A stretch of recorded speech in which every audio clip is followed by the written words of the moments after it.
Close your eyes and travel back to 1971. A year when the world was spinning through chaos, yet the airwaves were alive with a kind of magic we will never see again. While society was fracturing, rock and roll was reaching its absolute zenith. But behind the iconic vinyl sleeves and sold-out stadiums, there were hidden truths. These are not just classic anthems you know by heart. They are tales of studio accidents, dark secrets hidden in plain sight, and the heavy burdens carried by our legends. Today, we are counting down 10 rock masterpieces from 1971, the greatest year in music history. Number 10. Maggie May by Rod Stewart. You stole my heart, and that's what really hurt. It is a puzzling thought that one of the most defining acoustic rock anthems of 1971 only became a hit by sheer accident. Mercury Records actually dismissed this track, burying it on the B-side of a vinyl record. They thought it lacked a proper chorus and was just too rough around the edges. I couldn't have tried anymore. But fate intervened when a lazy American radio DJ flipped the record over by mistake. Suddenly, millions of listeners were captivated. What everyone missed at first was the absolute vulnerability of the lyrics. Rod was not writing fiction. He was recounting his very own first encounter with an older woman at a jazz festival when he was just 16. He borrowed the name Maggie from an old Liverpool folk song about a streetwalker, simply because it sounded weathered and real. Suppose I could collect my books and get on back to... The critics initially frowned at the messy song structure, but the public needed exactly that. After a decade of heavy, complex psychedelic sounds, they craved something honest and slightly broken. The ultimate irony lies in the most iconic sound of the track. That soaring mandolin solo at the end was played by a guest musician named Ray Jackson. He was paid a mere £15 for his afternoon of work and never received writing credit. My daddy's cute and make a living out of playing. Yet, his £15 performance helped push Maggie May to number 1 in both the US and the UK, cementing Rod Stewart as a global superstar. From a forgotten B-side to a cultural anomaly, it proved that perfection is overrated. But if you think a radio error is strange, wait until you hear the dark deception hidden in our next track. Maggie, I wished I'd never seen your face. Number 9. Brown Sugar by the Rolling Stones.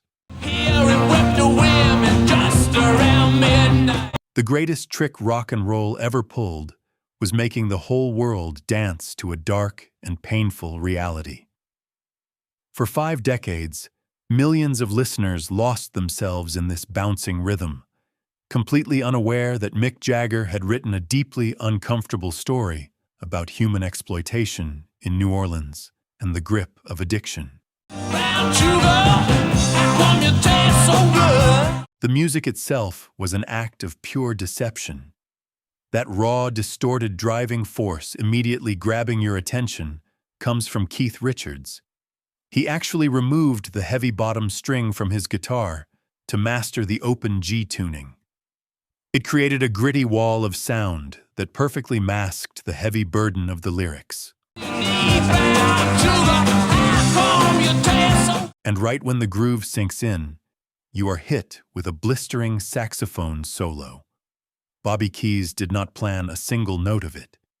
He improvised the entire section on the spot in an Alabama studio, capturing pure, unscripted magic that no one could ever replicate.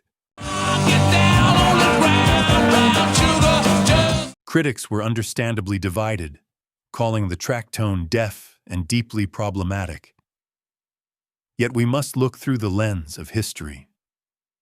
The youth of 1971 were not analyzing poetry. They were craving an unfiltered escape.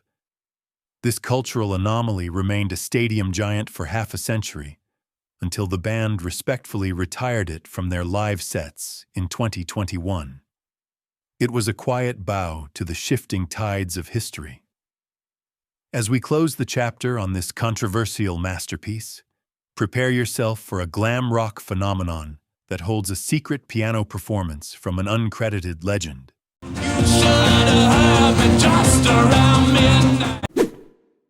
Number 8. Get It On by T-Rex. Sweet, glad, don't look back, and I love. Listen closely to the fading moments of this track.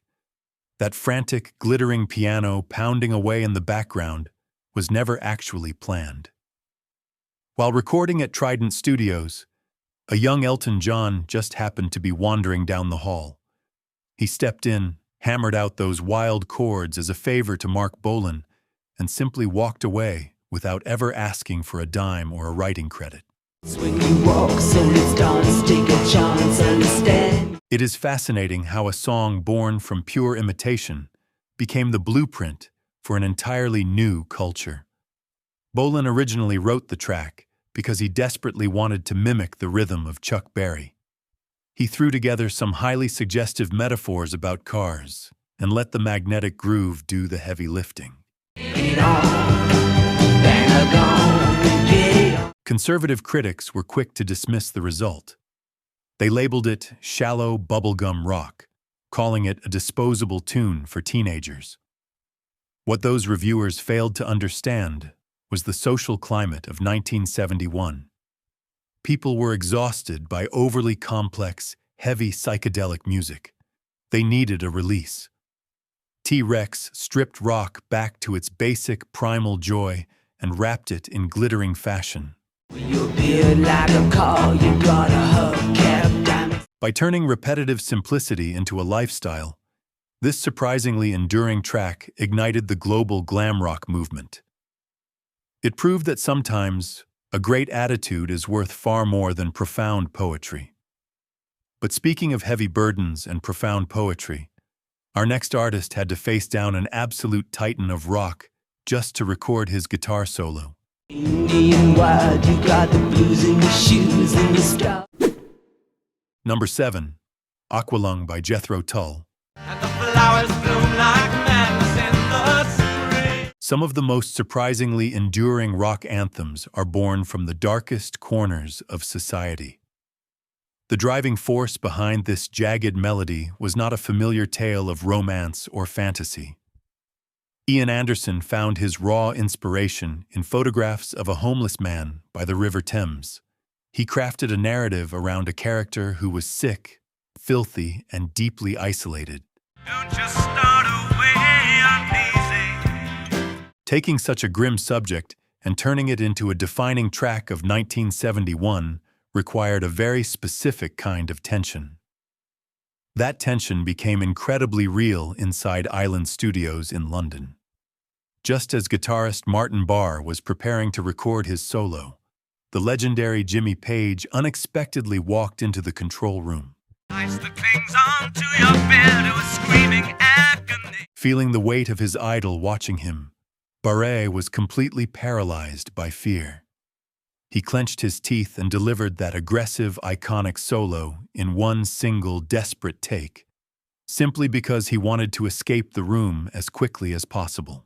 He goes down to the bog and warms his feet. Conservative critics and religious groups strongly condemned the track for its sharp critiques of institutional faith, calling it a polarizing piece of work. Yet the public fully embraced its unapologetic honesty and complex progressive structure. They connected with a band daring to speak about the invisible people on the streets. It is a brilliant example of how a deeply uncomfortable truth can outlive the judgment of its era. But as we step away from this gritty reality, we are about to drift into a surreal galaxy fueled by pure artistic revenge. Do you still remember December's foggy free? Number 6. Life on Mars by David Bowie. Revenge is rarely this beautiful. It is quite funny how one of the most majestic space ballads in rock history was born out of pure spite. Back in 1968, A young David Bowie was hired to write English lyrics for a French song, but he bitterly lost the rights to Paul Anka.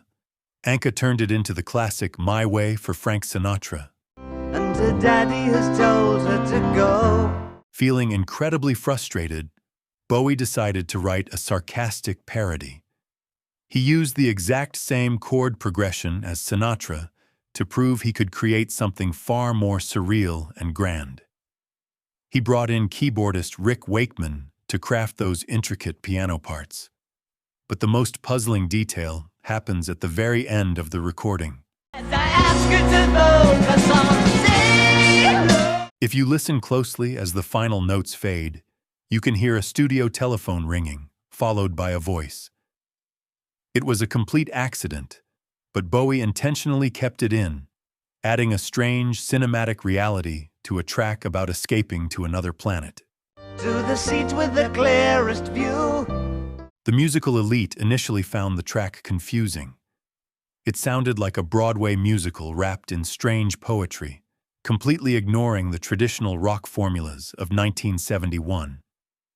Yet, a generation of youth found deep comfort in it. They understood the story of a girl escaping a dull reality through the silver screen. What started as a petty response blossomed into a cultural anomaly, proving that sometimes jealousy can fuel profound genius. And speaking of genius taking dark forms, our next entry takes us into the mind of a poet obsessed with a real-life killer. Oh man, wonder if he'll ever know. Number 5. Riders on the Storm by The Doors. The world on you depends, our life will never end. There is a deeply unsettling stillness that surrounds the final words of any artist. What makes this jazzy masterpiece so polarizing is the cold reality behind its creation. Jim Morrison did not look to abstract poetry for his inspiration this time. He looked to a real-life killer. The chilling lyrics were directly inspired by Billy Cook, a man who hitchhiked his way to a murder spree in the 1950s. Dog without a bone and actor out of... To capture the psychological terror of that story, the band utilized a brilliant production trick. After recording his main vocal track, Morrison went back to the microphone and whispered the exact same words underneath his own singing. It created a ghostly echo that crawls right under your skin. Like a dog without a bone and actor out of... Rigid rock critics at the time dismissed the track as soft lounge jazz. They complained that it lacked the fiery energy the Doors were famous for, but they entirely missed the point. The public did not need a loud explosion. They needed a cinematic noir escape, and they fully embraced this dark, hypnotic road trip. Take a long holiday. The ultimate tragedy of this surprisingly enduring track is its timing. This was the final song Morrison ever recorded. It entered the Billboard charts the exact same week he passed away in a Paris bathtub in July of 1971. It remains a beautiful ghost story in the history of rock. But speaking of haunting final goodbyes, our next icon recorded her defining masterpiece just days before she suddenly left the world behind. If this man arrives, sweet family will die. Number 4. Imagine by John Lennon. Imagine all the people. The most successful radical manifesto in modern history did not come from a shouting revolutionary. It came beautifully disguised as a gentle lullaby. For decades, the world has embraced this track as the ultimate anthem for peace. Yet, John Lennon himself proudly admitted it was essentially an anti-religious, anti-nationalistic, and anti-capitalistic statement. He simply sugar-coated the heavy message with a sweet melody to trick commercial radio stations into playing it without hesitation. Living for today. The irony of its creation is quite fascinating. Lennon recorded this call for a world with no possessions while sitting at a pristine white piano inside his massive, luxurious English estate. Conservative critics were quick to point out the glaring hypocrisy of a millionaire asking the working class to imagine giving up their wealth. You may say I'm a dreamer. What everyone missed at the time was the true origin of the lyrics. The core concept was actually lifted straight from a poetry book written by Yoko Ono. Lennon later confessed he kept her name off the writing credits simply due to his own masculine ego. I hope someday you'll join us. Despite the polarizing contradictions of its creator, the song proved to be surprisingly enduring. The public did not care about the politics or the bank account of the artist. They simply needed a comforting embrace during times of global tragedy. It remains a flawless cultural anomaly. But as we move away from this quiet piano room, prepare to enter a futuristic soundscape where human biology was translated into pure rock energy. I hope someday you'll join us. Number 3, Baba O'Reilly by The Who. Simon, take my hand. It is a fascinating illusion when a piece of music fools the entire world. For decades, millions of fans believed that the futuristic electronic opening of this track was generated by a supercomputer. The myth claimed that Pete Townshend fed the biological data and heartbeat of an Indian guru named Meher Baba into a machine to create the notes. The truth of the studio is actually far more human.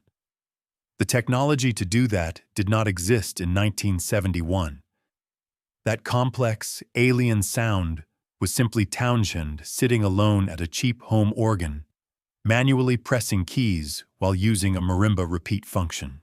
He combined the name of his spiritual guru with the name of minimalist composer Terry Riley to title the song. Traditional rock purists were initially baffled. They questioned why a heavy guitar band would waste the first 2 minutes of a track on repetitive electronic beeps, calling it a polarizing experiment. But the ultimate irony of this surprisingly enduring anthem lies in its message. Townshend wrote a serious critique about the spiritual desolation of the youth. Yet, the public completely ignored the lesson.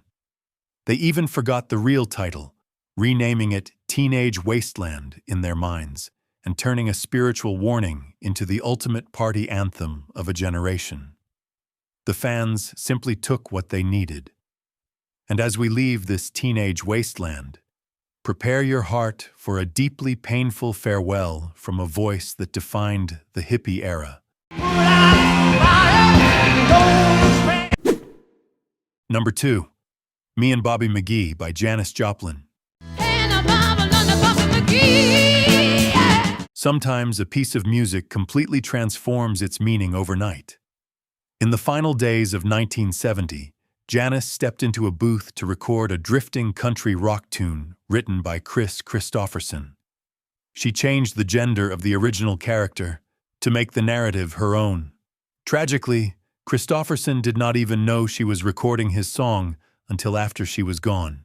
I was playing soft while Bobby sang the blues. Guided by producer Paul Rothchild, who actually abandoned the Final Doors album just to work with her, she delivered a surprisingly enduring and fragile performance. It was a polarizing shift. Freedom is just another word for nothing left to lose. Audiences were used to the roaring queen of psychedelic rock. Instead, they heard a tired soul seeking peace. A few rigid purists complained the track was too soft and commercial, arguing it erased her rebellious edge. But if feeling good was easy down when he sang. Yet, when this vulnerable masterpiece was released posthumously in early 1971, a grieving nation pushed it straight to number 1. The public embraced her raw honesty, forever etching her lyric that freedom is just another word for nothing left to lose into the soul of a generation. Now, as we wipe away the tears, Prepare your senses for the absolute peak of 1971.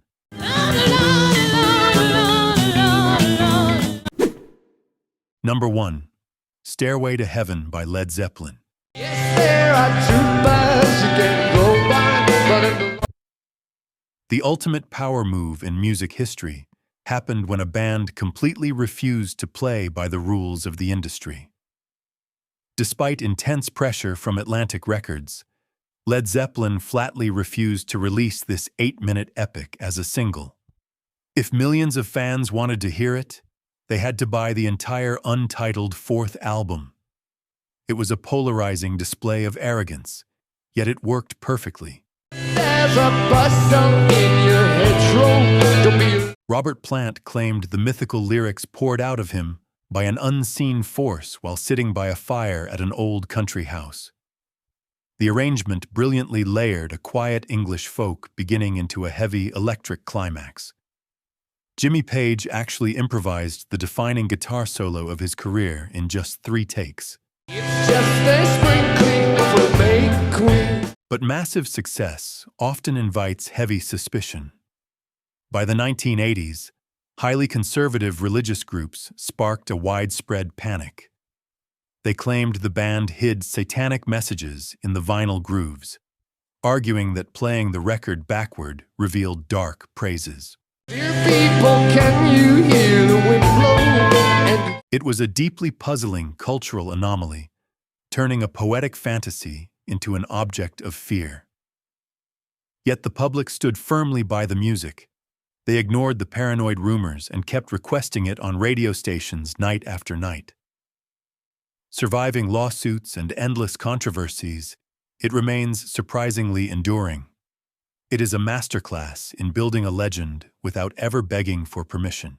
our stairway lines of whispering. From a lazy radio DJ accidentally creating a global superstar, to a terrified guitarist rushing through a solo, and a futuristic algorithm that was actually just a cheap home organ. 1971 was not built on perfect planning.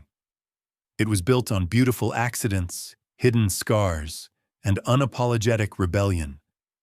These masterpieces remind us that flawless technique will never outlive raw emotion.